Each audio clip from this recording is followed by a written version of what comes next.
Ready? Oscar. Let's do it. Oscar, Johnny, Jack, Mark. How's it going, guys? Definitely remember you guys. And the rest of the Encounter Youth Group. All of the Laredo kids, although your adulthood is pretty evident. We have not forgotten you. Always enjoy playing South Texas, and you guys are some of the sweetest, awesome people, and you seem to have a really cool culture there, community, which is always beautiful for us to see. So I always look forward to coming back to South Texas. So to answer your questions, first question was from Oscar. I would never forget you. When we come back to South Texas, which was, I think that was Johnny's question, is when are we coming back? Yeah, when are we coming back? Don't know yet. We both work full-time jobs now, so we have to strategically use our off time to tour. And so most of our off time is going to be used at the beginning of this year to make the new record. And then we'll be doing lots of festivals and like weekend stuff, and then hopefully touring in the winter is the hope next winter with the new record. But when we can make it to South Texas, we'll be there. We'd love to play there as much as anywhere, but it's just hard to get there because it's so far away. And then as far as playing old stuff, you know, as an artist, you know, I'm very thankful for the songs that the Lord gave us at that time. But you're always more excited about the new stuff, you know, because that's the thing the Lord's put on your heart the most recently. But if we're able to practice some old stuff, especially if Jeremiah's able to make those shows, and depending on who's there, I mean, Matt and Tanner don't even really know those songs. Yeah, not just know how to play them. Like Tanner doesn't even know them. Yeah, Matt knows This Is Rescue, but he hasn't learned it. But Tanner doesn't even know that stuff exists. Tanner probably has never heard The Antidote. Yeah, and we probably will never play that again live. Yeah, it would have to be a special circumstance. It's not. We did talk about some This Is Rescue. Yeah, like possibly. Yeah, now that we're going to be playing, hopefully as a 4-piece most of the time, it would be very applicable. But yeah, we're not saying no, but it's pretty unlikely. It's sort of one of those things where those songs represent a very definite period in our life, and they're still true. But they're not what we're going through today, even though the truth of them hasn't changed. And they're also specific. Like This Is Rescue is me, Jeremiah, Jesse, and Travis, and always has been. And Antidote is me, Jesse, Jeremiah, and Matt.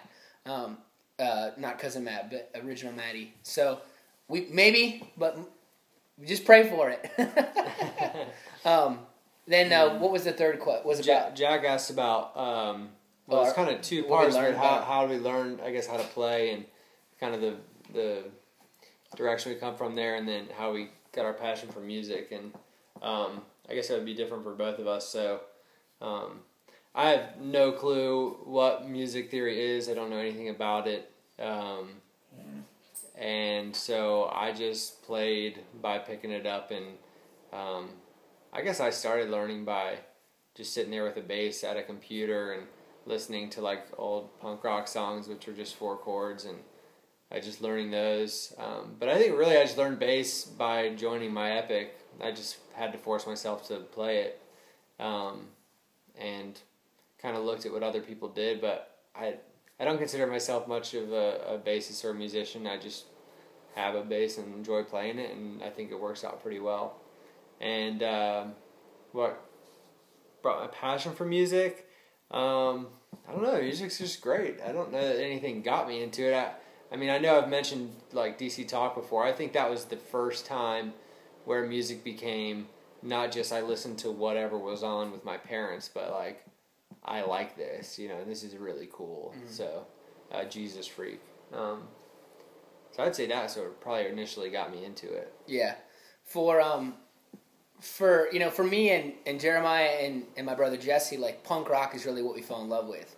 When we were in middle school and high school, it was kind of when you found your own thing, you know. And I always loved music growing up. Like my mom has an incredible voice, and my dad can carry a tune, but he didn't have the greatest tone in the world. But I love to hear him sing. But he loves music. I mean, I grew up listening to the Commodores and like old rock and roll recordings. So I still have a great love for even new R&B because I think I was raised on it. And I really wasn't raised on classic rock at all. So when I discovered punk rock, it was like mind blown out of the back of my head. And in the mid to late 90s when we were in middle school and high school, like there was no hardcore scene. It was just a punk scene. And so we grew up in that, and I just loved it. When I found it, I remember how I learned guitar, how I learned to play. I mean, I took piano lessons a lot as a kid. I didn't retain a lot, but I wish I did. I always wish I could play piano better, and I always wish I'd learned cello. But when I started playing guitar, I just found my mom's old acoustic, and she taught me the first 4 or 5 chords, and that was all she really knew. She just learned enough to be proficient. She was actually a violinist. And then I just started. I was really blessed to grow up in a church. The church I serve at now had a really good youth group, and there was like awesome dudes that were like 4 or 5 years ahead of me that all skated and all listened to punk rock and loved Jesus. And those dudes sort of mentored me. Some awesome dudes.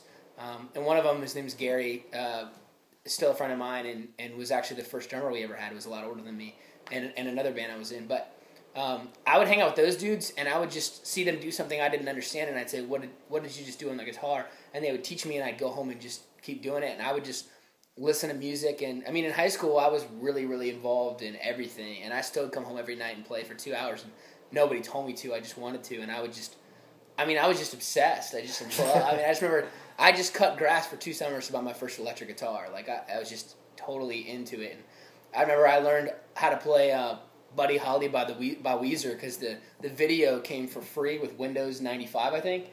When you got Windows 95, you got 2 music videos for free that were on it. And this was all relatively new technology at the time. And I was just starting to play.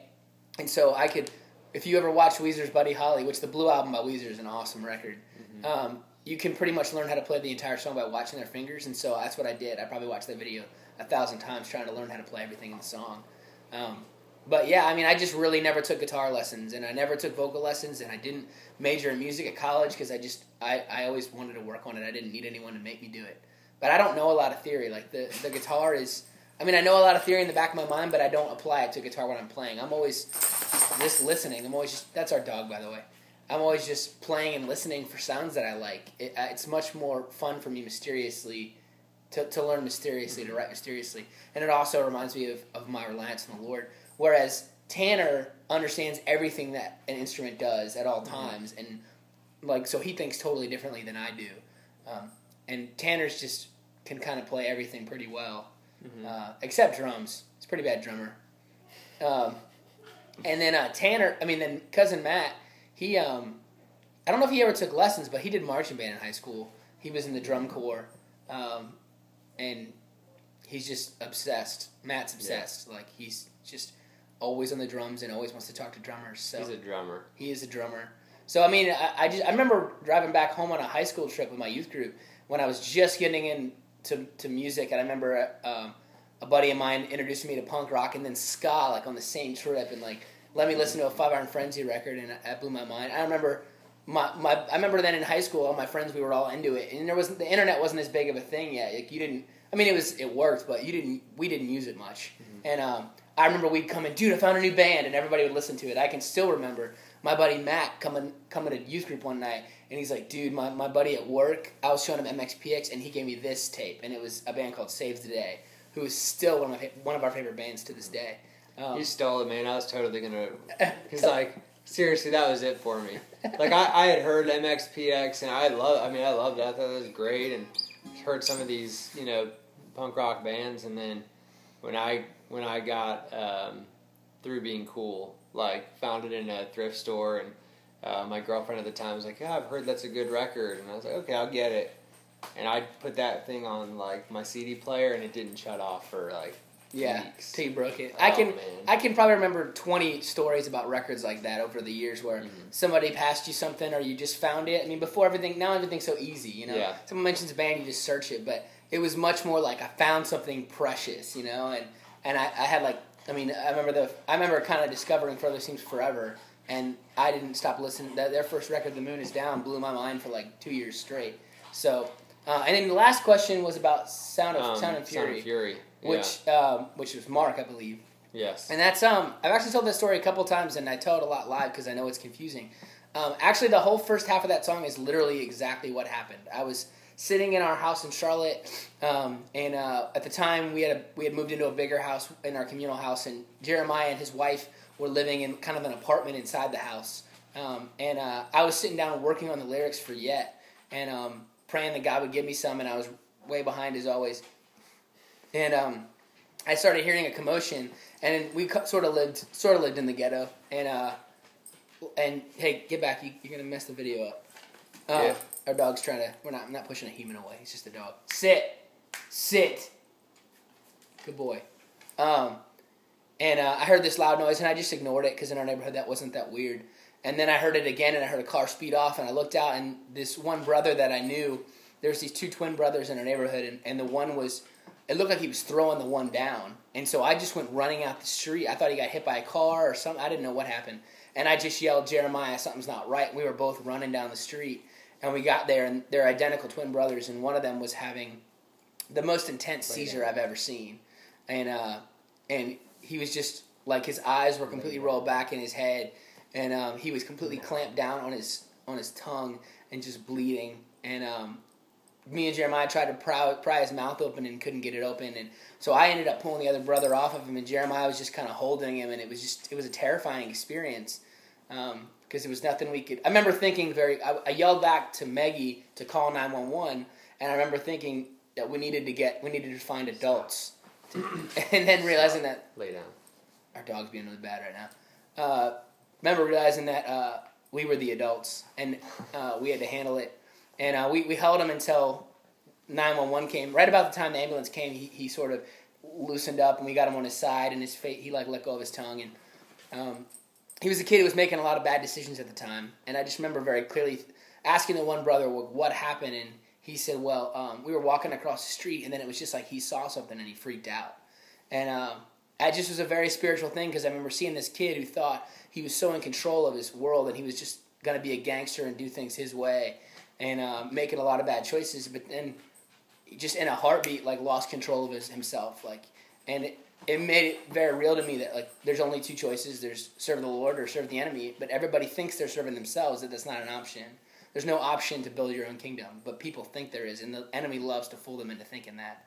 So the second half of the song is kind of about that idea that most people think they're building their own kingdom, but they're building on somebody's foundation. And then the cool thing is, the night that we weren't really friends with these kids, like, we knew them. We'd actually broken up a fight between them one time, me and our buddy Elvin. But the night I recorded that song in studio, and I finished the lyrics and recorded it in studio, and was telling Matt, our producer, about it. One of my other roommates called me up and said, dude, this kid just came and hung out at the house tonight. And a lot of people would hang out, but he never did. So that was different. And then when I came home, we became friends and talked a lot about what had happened to him and tried to help him out. And he was making some better decisions, and I shared the gospel with him. And he claimed to accept it. But he's a kid, you can just pray for them. But yeah, it's a real story, and the things that made me think about it. One thing that we didn't, it would have been too much to tap into on that song, but just what hit me more, because I didn't hear his brother say that part about, he just looked something and looked like he saw something and got terrified and passed out. I didn't hear him say that, so that was more word of mouth from Aaron. But when I was sitting there, I was holding the brother who was having the seizure. I was sitting there holding his head and just trying to keep it from, like, shaking on the concrete and whatnot, and trying to comfort him. I don't know if he had a clue what I was saying or not, and then you were sitting there holding his brother, and that thought of, like, we need an adult, kind of came to my mind.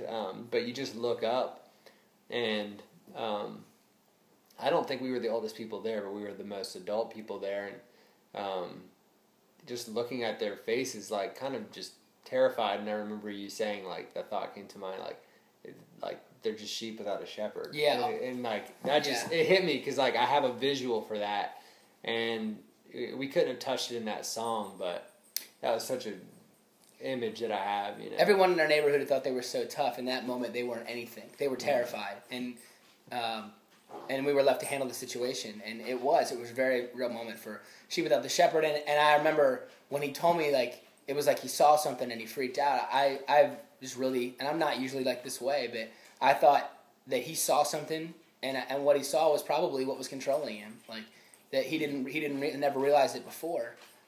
And so that's why I always say, what did you see? I think I know. I think he, a lot of times we just cast those things off as physical things, but everything is spiritual. Everything's connected. So, So yeah, I hope those answer your questions. We've run on for 15 minutes because we haven't done one in a while. We've been missing it. So we're really sorry about that to all of you, and we're gonna get back on it. We're gonna get back on. But there's a good excuse. We've been working on the record. So anyway, grace and peace. Grace and peace. Thank you guys.